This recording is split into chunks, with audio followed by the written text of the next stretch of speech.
সন্তানাদিরা বলে যে বাবা তুমি কবে আসবা।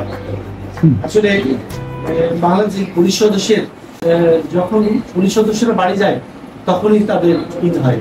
আপনারা আরো জানেন যে পুলিশ সদস্যের হয় না কোনো জন্মদিন, না হয় কোনো বিবাহ বার্ষিকী, তাদের সন্তানের জন্মদিনও পালিত হয় না। মানে আমরা যেতে পারি না। এত কিছু বিসর্জন পরেও একটাই সুখ, একটাই শান্তি, আমি মানুষের কল্যাণে নিবেদিত আছি এবং মানুষের জন্য যারা কাজ করবে নিশ্চয়ই আল্লাহ দরবারে তারা উত্তম পুরস্কার পাবে। যে চোখ দুটি মানুষের কল্যাণে দিবারাত্রি জেগে থাকে সেই চোখ জাহান্নামের আগুনে পড়বে। আমাদের আশা সেখানে, আমাদের ভরসা সেখানে যে অন্তত চোখ দুটো তো জাহান্নামের আগুনে পড়বে না, মানুষের পাশে থাকবে।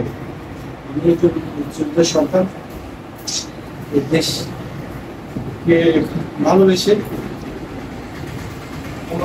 আমরা তো ছোট ছিল, ছোট ছোট ভাই ব্রাদারকে দেখে আমি তখন জন্ম হয়নি, মানে আমার ভাই ব্রাদার ছোট ছোট ভাই বাবা নিজের জীবনের কথা, সন্তানের কথা না ভেবে অস্ত্র হাতে নিয়ে ছিল। তিনি যুদ্ধ করে এই দেশকে স্বাধীনতার যে অংশগ্রহণ করেছিলেন। আমার সেই বাবাটা নেই। আমি মনে করি যে দেশকে যারা এই স্বাধীন করেছে তাদের অবদান ভুলার না। তাদেরকে আমি তাদের শহীদের আত্মার মাগফিরাত কামনা করছি।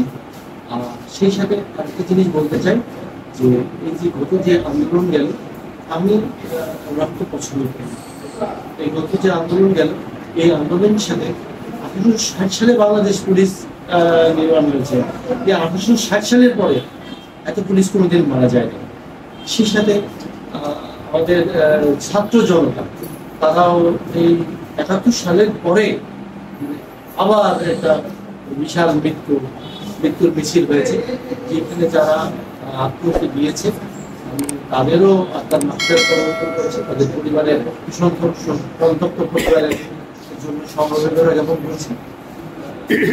আমি বিশ্বাস করি যে পুলিশ এই দুর্দিনে, আপনারা জানেন অনেকগুলো থানা পুলিশ হয়ে গেছে এবং আমাদের পুলিশের একটা বড় ভর্তি হয়েছে।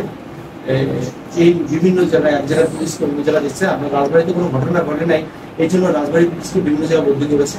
আমারও অনেক অফিসার ফোর্স ভর্তি হয়ে গেছে, খুব সীমিত সংখ্যক ফোর্স নিয়ে আমি কাজ করতেছি।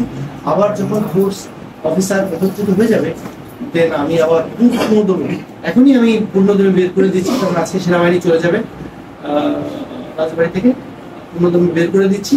আর যখনই যেখানে যাবে আমি ঝাঁপিয়ে পড়বো। আমি মৃত্যুর ভয় পাই না, যেহেতু আমি মুক্তিযুদ্ধের সন্তান, মৃত্যুর ভয় আমি পাই না।